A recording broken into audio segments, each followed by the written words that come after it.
Será que todo mundo que está conectado está vivendo o sonho dela? Ou pelo menos o desejo dela? Ou pelo menos a luta? Ou está vivendo dos outros? Filho, posso te falar uma coisa? Você não acha que você está vivendo o sonho do seu pai? Que Claro. você deveria investir numa carreira de botânica? Esse menino começou a chorar na minha frente, aos prantos. Mas não é chorar, correr uma lágrima, aos prantos. Ele desmontou. Com essa pergunta, ele desmontou.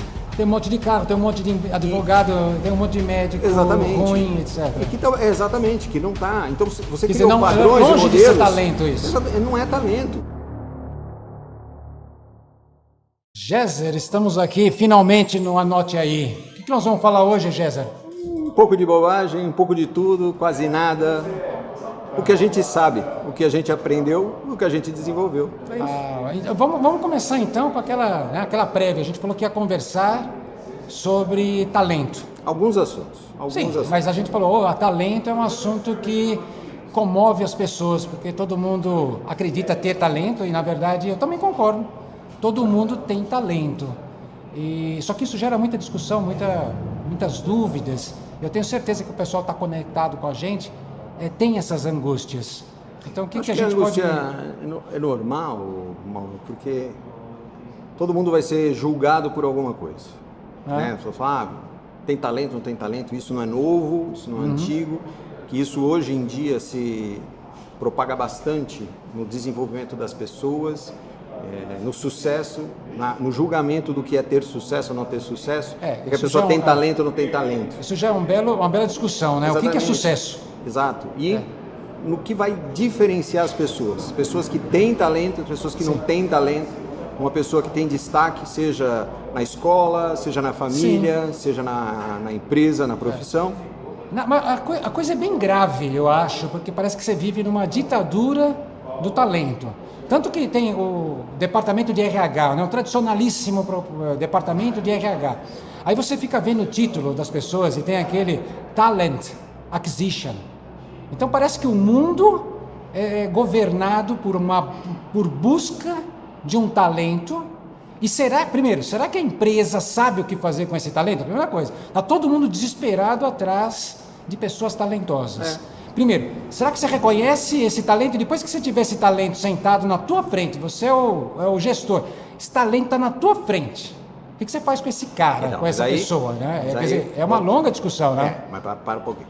A gente vai falar assim, mas a empresa que colocou um departamento de Talent Acquisition é porque é uma ditadura. Acho que não, acho que é uma preocupação.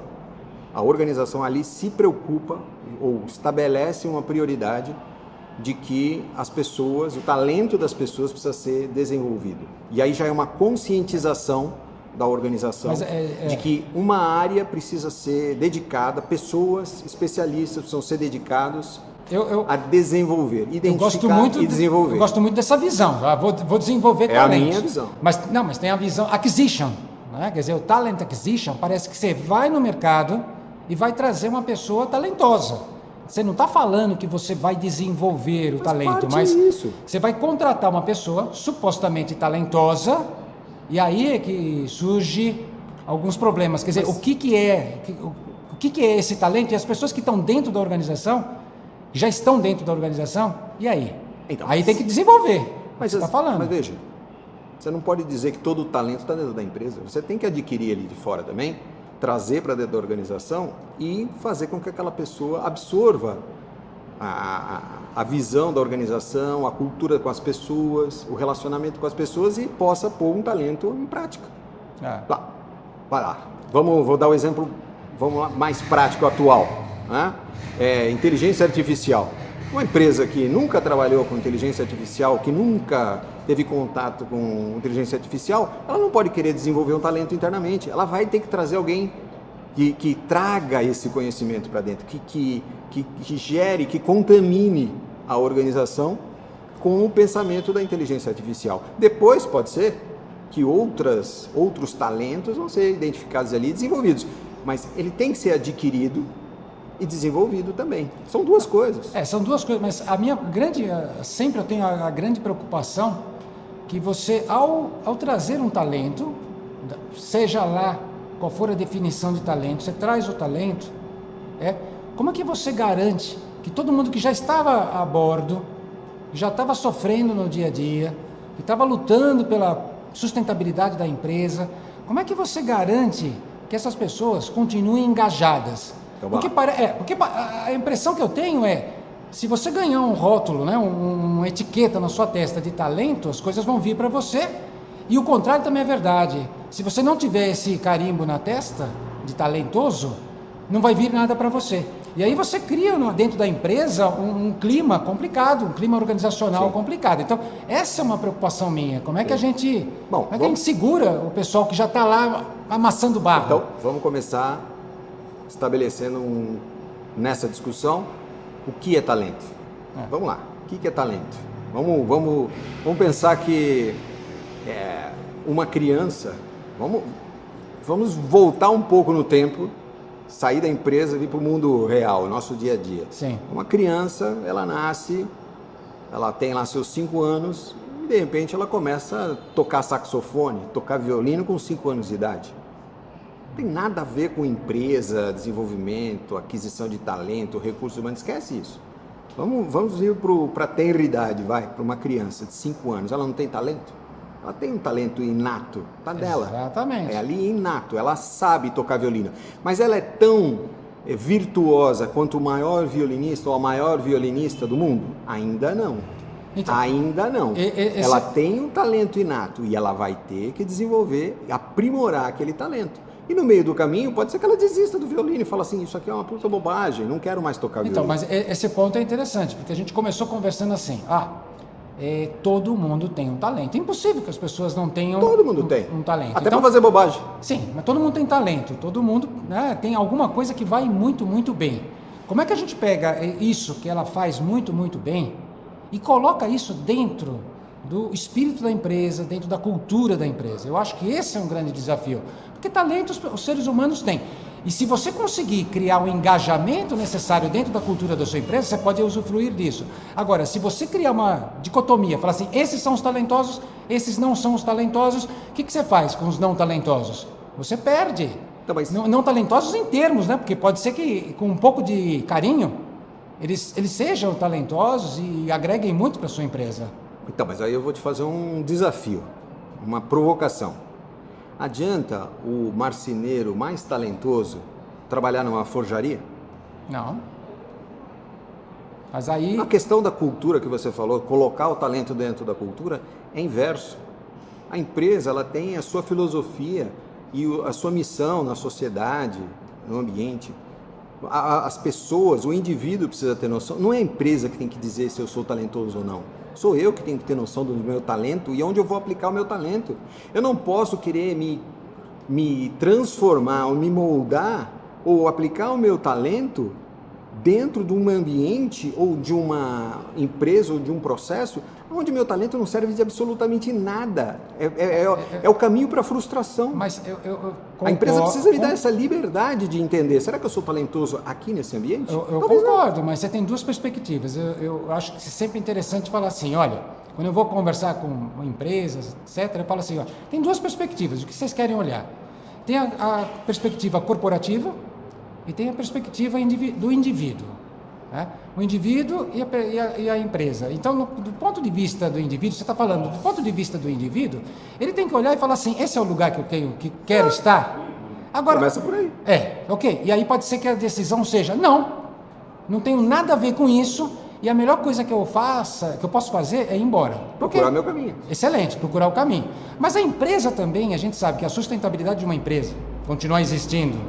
A sustentabilidade que eu digo é business sustainability, continuar existindo.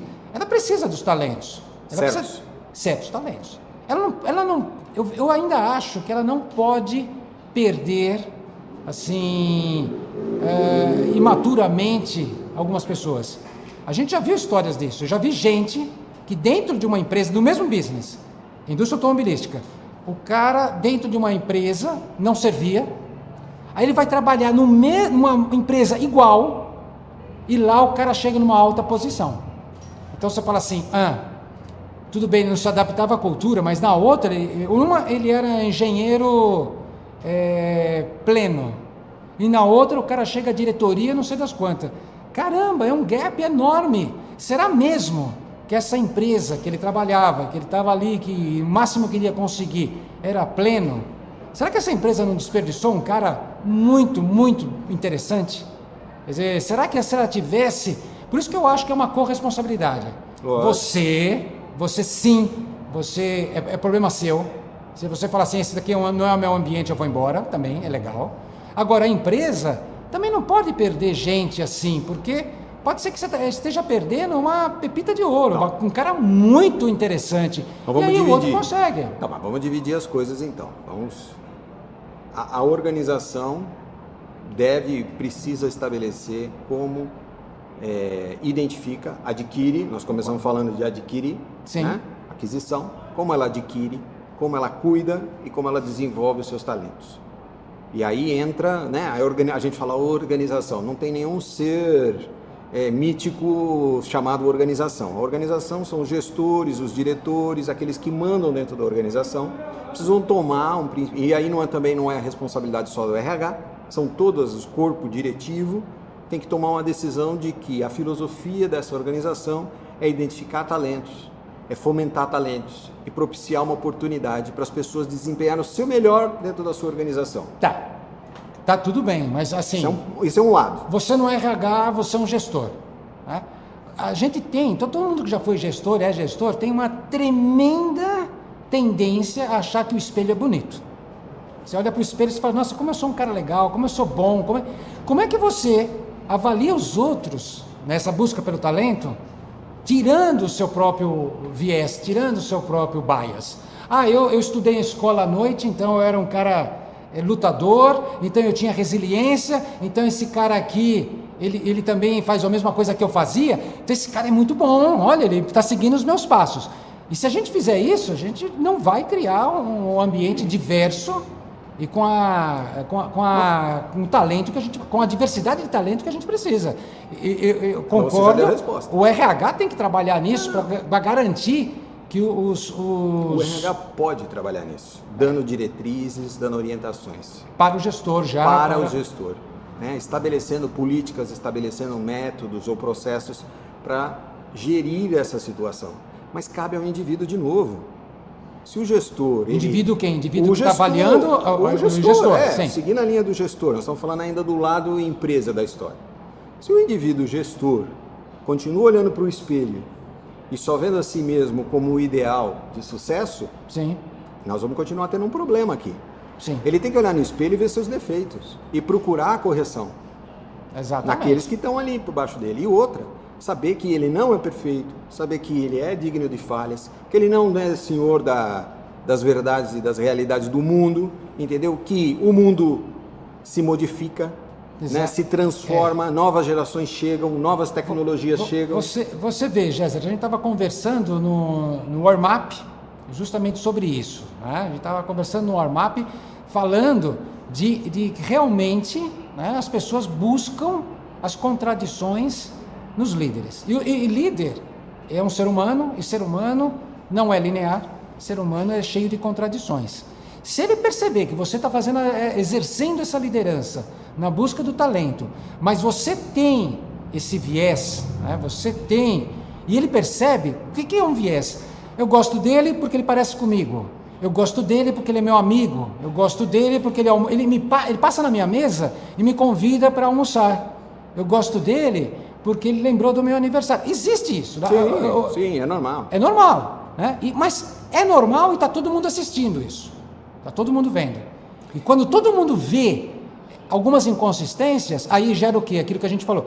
O cara, eu não vou me engajar porque eu sei que ele nunca vai se apaixonar por mim, porque ele já se apaixonou por aquele fulano, por ciclano, que joga bola com ele, que leva ele para o almoço.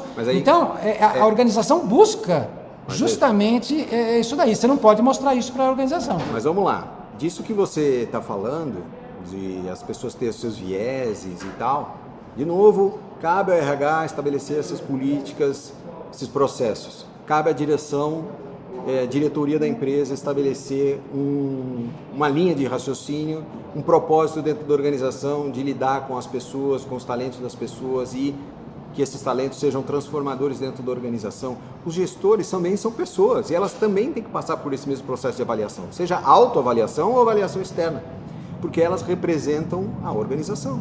Então elas também precisam ser cuidadas para que esses vieses, o que é natural na relação das pessoas, claro. É isso que faz a cultura, é que cria o ambiente de trabalho saudável, são conexões. Mas veja, até onde essa conexão pode se tornar prejudicial e excluir talentos eu não tô pedindo, potenciais, eu não tô pedindo criar uma panelinha. Exatamente. Entendeu? Não estou pedindo um líder imaculado. Não. Isso não existe, ser humano não é assim. Mas ele tem que ser muito bem assistido.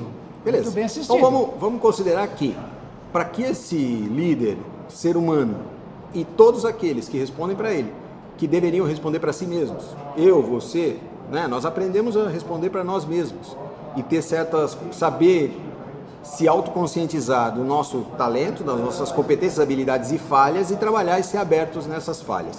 Beleza? Então vamos lá. O que eu tenho? Eu tenho competências. Vamos tentar desenhar o que é o talento. É um conjunto. Competência, habilidade e aptidão. Como é que eu desenvolvo tudo isso? Está só na mão da empresa ou está na minha mão? Atitude, você quis dizer. Atitudes. Atitude. É a empresa que vai me dar tudo isso? Ou eu que tenho que buscar tudo isso? A empresa é a detentora e é a provedora de tudo isso que eu preciso para ser um cara talentoso e desenvolver? Não. Ou eu tenho que me cuidar? Eu acho que aí tem um jogo duplo aí, né? Porque eu sou da época, comecei a trabalhar na época que a empresa provia tudo, né? Então era todo o grande pai ou grande mãe, sei lá, ele que provia tudo. Então ela identificava que você precisava fazer um curso, ela pagava. Você, aliás, falava para ela, você tem que pagar um curso para mim nessa coisa. Sim. Inglês, a empresa pagava inglês. Quer dizer, todos os teus gaps, a gente olhava para a empresa e falava, me ajuda aqui. E essa era a história. Paga para mim. Paga para mim. Aí a gente veio uma outra época que a empresa foi mexendo e falou assim, bom, eu quero você pronto. E, aliás, ela procura gente pronta, procura aí dar um salário de R$4.500 para um cara que tem que ter alemão, tem que ter francês, tem que ter inglês, tem que ter mestrado e um monte de coisa. A gente sabe disso também. Eu quero o cara pronto. Eu acho que nem é o patriarcalismo do passado, mas também não pode ser essa coisa assim, eu quero você pronto. Entra e já vai jogando.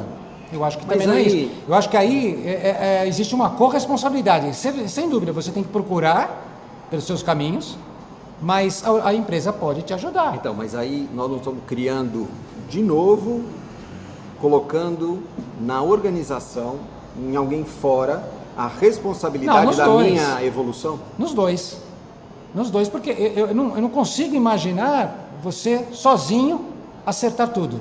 Se a organização não te ajudar, por exemplo, a gente sabe que no dia a dia, nas questões gerenciais, se alguém não faz um coaching com você, se alguém não explica qual é exatamente, porque a maldade do mundo corporativo existe, o jogo político existe. Qual curso que vai te ensinar esse jogo político? Ninguém vai te ensinar o jogo político. Isso não tem nada a ver com o chá que nós estávamos falando. Sim, mas tem na habilidade. Como é que se você... Ou na atitude? Na atitude e na habilidade. Então, o que é não minha tem a ver responsabilidade? É. O que é minha responsabilidade e o que eu posso, vamos dizer assim, não é delegar, porque de novo eu vou contra essa história de que cabe à empresa a responsabilidade da minha formação. Eu acredito muito, e essa nova geração que está aqui, hoje, trabalhando no mercado de trabalho, está muito clara para ela. Eu fico aonde me é satisfatório. Mas é um poder sobre a sua carreira. Aí você fala assim, o poder é meu, eu vou atrás. Aí você faz um monte de cursos, e tem um monte de cursos por aí para fazer. Então você está trabalhando o C, do CHA, você está trabalhando o conhecimento. Tá bom. Agora, e além do conhecimento? Porque a sua permanência e o seu sucesso dentro de uma corporação está muito conectado com as suas habilidades políticas, entender os ventos políticos, para onde sopram essas coisas. Então, será que existe um curso que ensina isso? A resposta é não. Não tem um curso onde ensine o tirocínio, sabe? Aquela coisa, tirocínio é isso, é o raciocínio tirano. Você tem que entender como é que joga, como é que a coisa flui. Não existe empresa totalmente inocente e a gente sabe disso. Como é que você aprende isso? Eu sou o dono da minha formação, tá bom. Como é que você vai preencher isso na tua vida? Você consegue preencher? A empresa precisa dar uma força para você. Tudo bem, mas em alguns pontos, por isso que eu falei. Sim. Aonde a gente divide o que é minha responsabilidade e o que pode ser responsabilidade da empresa, porque eu também, Perfeito, mesmo que eu caia dentro do ambiente, a piscina está lá. Eu posso cair dentro da piscina. Quem vai me ensinar a nadar? O professor pode falar. Se você está milhões falando, de vamos ver coisas. as responsabilidades, para mim fechou. Eu acho que é isso. Mas eu acho que a gente tinha um passado que era totalmente responsabilidade da empresa. Depois houve uma mudança radical. Agora toda a responsabilidade está na mão do indivíduo. Né? Porque você tem que saber para onde você vai, etc. Você tem bastante curso, você pode. É verdade. Mas eu acho que a gente pode ter uma terceira via. Vamos usar o termo terceira via? Tony Blair, FHC, terceira via. Será que a gente não pode ter uma terceira via onde a empresa pode jogar junto com você? Porque, veja, Géser, a busca por talento hoje é enorme. E essa história de que tem muitos talentos por aí, não é verdade. Né? Do que você está querendo, daquele talento que você está querendo, aquele cara, aquele homem, mulher, aquele profissional que é brilhante, não é todo lugar que tem. Então você não pode dar-se ao luxo de perder. Então eu acho que a empresa tem que colaborar um pouquinho nisso tudo. Eu acho que os talentos, sim, estão por aí. E tem muito gente talentosa. Mas nem na escola, nem nos ambientes, nem nas famílias, a gente tem uma cultura, e aí eu vou falar de Brasil, vou falar de América Latina, eu vou me arriscar a falar de América Latina. Nós não temos a cultura de fomentar o talento. Ok. A gente estabelece um padrão, um critério de que talento é ser advogado ou ser médico, famílias passam isso. Hoje você tem aí... É uma maneira simplista de você definir o que é talento. Se você for nas oficinas mecânicas e falar com os proprietários de oficina mecânica, você vai ver que muitos deles investiram trabalho, esforço e suor para que os filhos se transformassem em advogados, em médicos, em administradores. E essas Pensando pessoas, que isso era talento, né? Pensando que isso era talento, que Sim. o que ele fazia não era nobre. E Sim. hoje você tem um monte de carro quebrando e Tem um monte de carro, tem um monte de advogado, tem um monte de médico ruim, etc. E que exatamente, que não está. Então você Quer criou dizer, padrões longe e modelos. de ser talento isso. Não é talento. Você Exatamente. definiu o que era a profissão do sucesso. Exatamente. E não o desenvolvimento Profissão do não é talento. talento. Exatamente. Mas Exatamente. aí a gente entra nos soft skills, né? Porque Você não basta vai- ser... E veja só o que eu estou falando, não é responsabilidade da empresa isso, é da sociedade. Você tem a família que cria o filho e fala assim, você vai ser jogador de futebol. A criança olha e fala assim, mas eu não gosto de jogar futebol.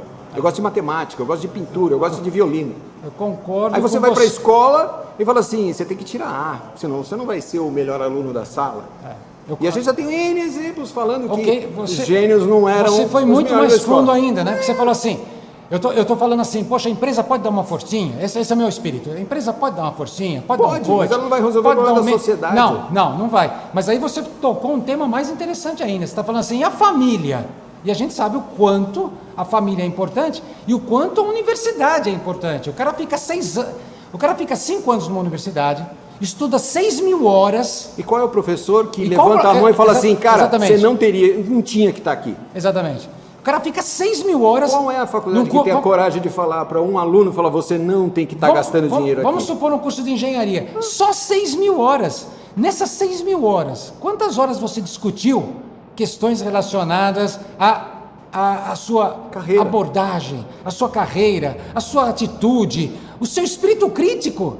Na faculdade é o lugar que você perde o espírito crítico. Essa aqui é a matéria, isso aqui cai na prova, é bom você vomitar tudo isso aqui na prova. Quer dizer, de uma certa forma, estou sendo um pouco cruel, mas todas as matérias que você, todos os créditos que você faz numa universidade, raramente ensinam alguma coisa de espírito crítico. Você tem que entender aquele monte de coisa.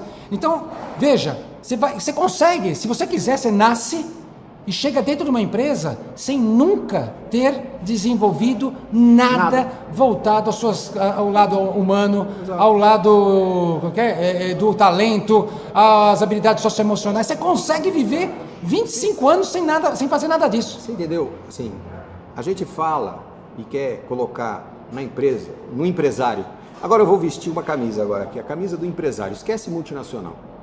Camisa do empresário. Eu vou montar uma empresa, vou fazer, sei lá, clipes de papel, ok?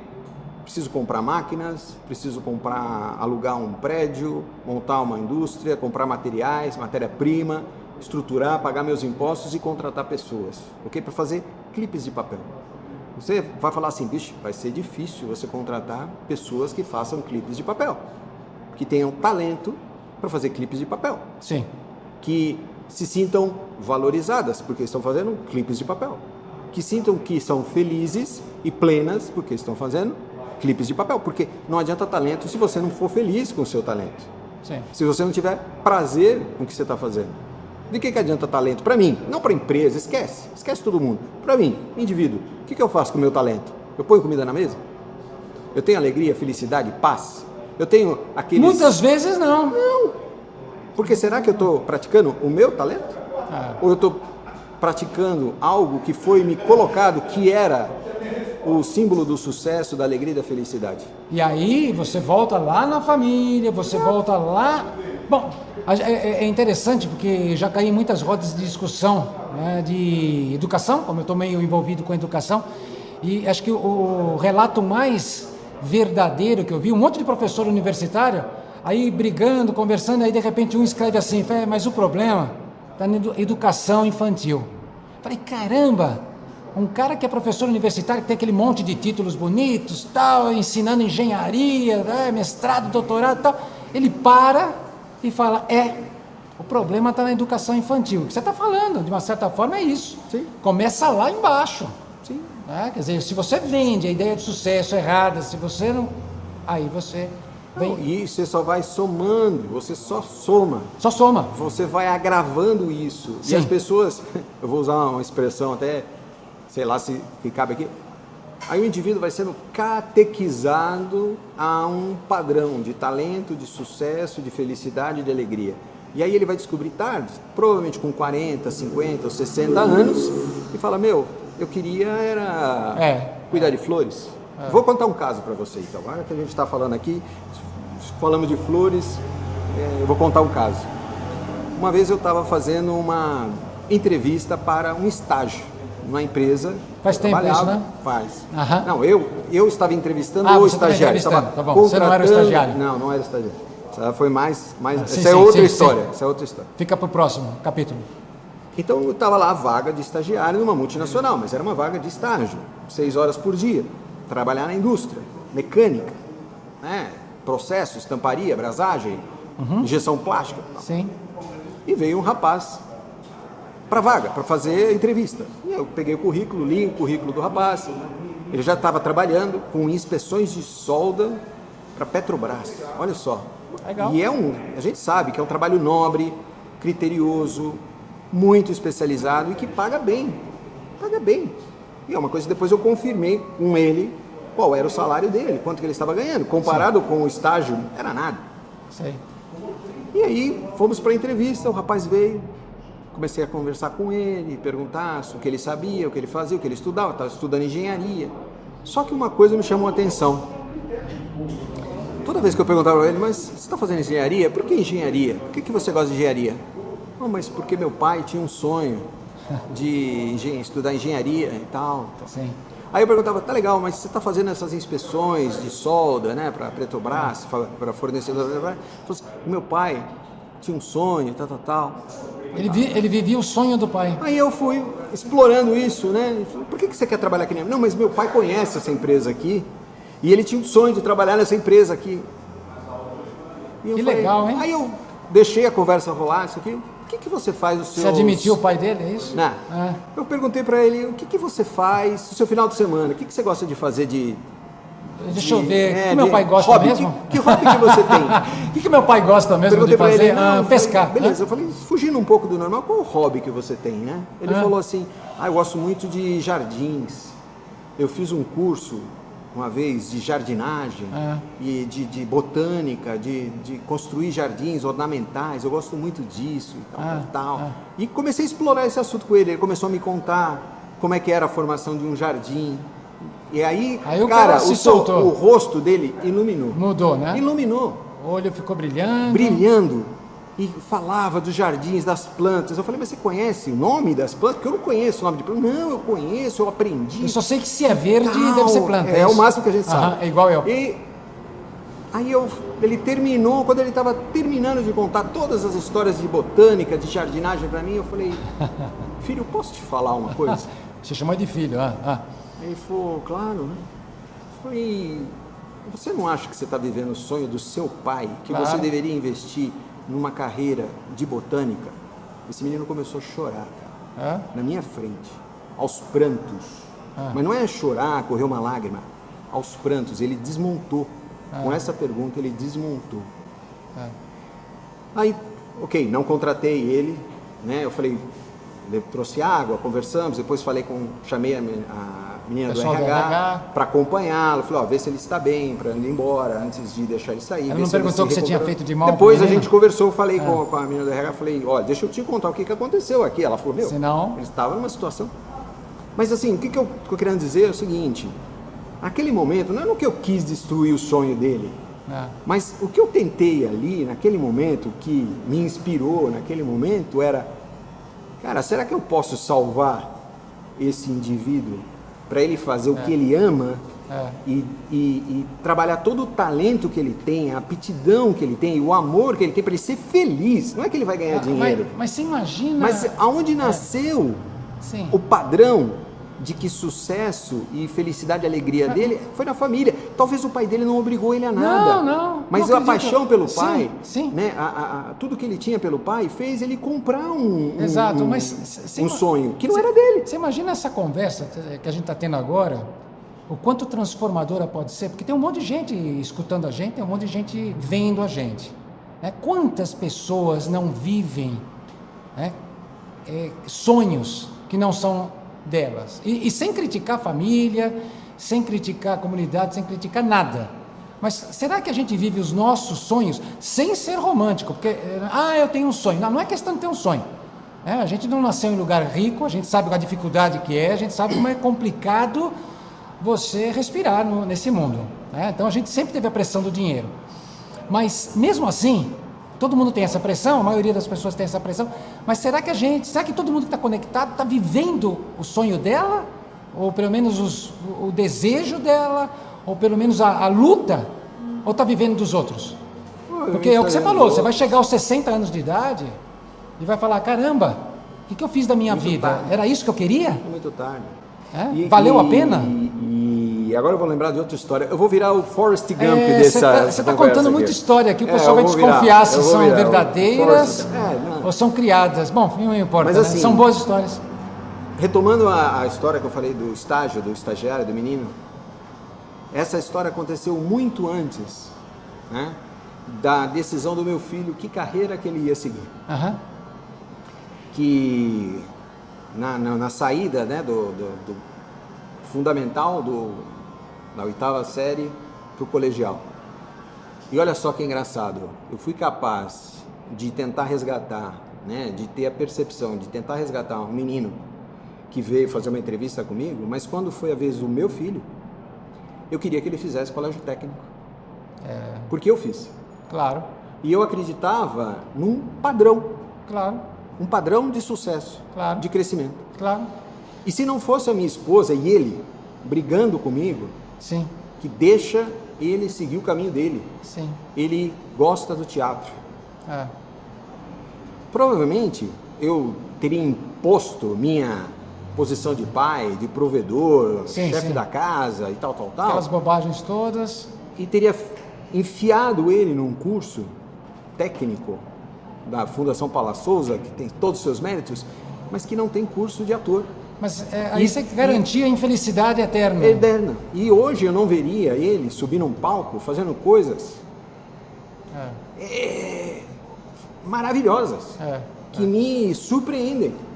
A gente tem que abandonar, acho que a idade vai nos dando uma certa segurança de abandonar certos paradigmas, né? Eu acho que na verdade você tem que se desconstruir, né, e construir outro, né? Desconstruir o Géser que existia, construir o novo Géser. E o Mauro, desde 5 anos atrás eu fiz isso, tentei me destruir e ver o que sobrou, né? E eu tento hoje ser o novo Mauro, né? Uma forma de fazer isso, Mauro, acho que não há receita. Não. Tá bom? Mas é dolorido sempre. E a gente não vai dar aqui nenhuma resposta ou solução. Não. Mas exatamente o que nós estamos fazendo aqui é a reflexão. É o que as pessoas, os indivíduos e as empresas dentro de casa, nas suas reuniões de board, elas deveriam fazer. Mas não tem PowerPoint nas reuniões de família, né? Sem PowerPoint. Sem PowerPoint a vida fica bem melhor. Discutir, refletir sobre qual é o seu propósito. Sim. Se o indivíduo sabe qual é o seu propósito dentro da organização como diretor, chefe, onde ele representa a filosofia do dono, do fundador, que seja multinacional, ou empresa pequena, ou uma startup, se ele sabe qual é a filosofia e qual é a missão daquela empresa, e ele reflete sobre qual é o papel dele ali, como líder, como representante da organização, e cada indivíduo também se reflete qual é o seu papel naquela organização e para a sociedade, e debate não tem solução, mas chegar a uma raciocínio melhor. A questão é muito filosófica e a gente pode ir fechando essa nossa conversa dizendo assim que não vale uma vida sem reflexão. Não vale. Se você está entrando às 7 da manhã, saindo às 6 da tarde, lutando o seu dia a dia, todo mundo já fez isso, tá? Mas se você só faz isso, você está no modo zumbi, automático, e você não está refletindo sobre isso, você tem um problema. Eu acho que essa nossa conversa é um chamamento para todo. Não tem, como você disse, aqui não tem solução pronta. Não tem resposta nenhuma. Mas não tem resposta nenhuma, porque nós também continuamos buscando as nossas. Mas uma coisa tem muito clara, né? A gente precisa refletir o tempo todo o que nós estamos fazendo por aqui.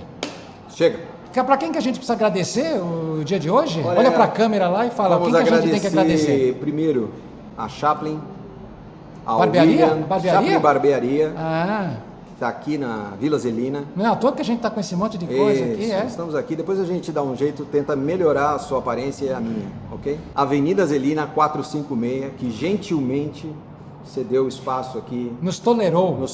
Fazendo uma bagunça aqui. E também agradecer ao Anderson, que é o nosso produtor, que está nos ajudando. Esse é um coitado, né? Que está nos aguentando. Porque governar a gente vai ser difícil, né? E quem mais a gente tem que agradecer? O Weekend que fez a gravação. Os caras entraram conosco nessa luta aqui. Não sabe muito bem o que vai acontecer, como também nós não sabemos, mas a gente agradece enormemente, a gente sabe que a edição vai ficar maravilhosa, que esse trabalho vai ficar excelente. E então, agradecer você, o Gabriel... Agradecer você pela generosidade dessa conversa e desse bate-papo. A generosidade é mútua. Vamos continuar assim. Beleza. Obrigado, Géser. Fechado.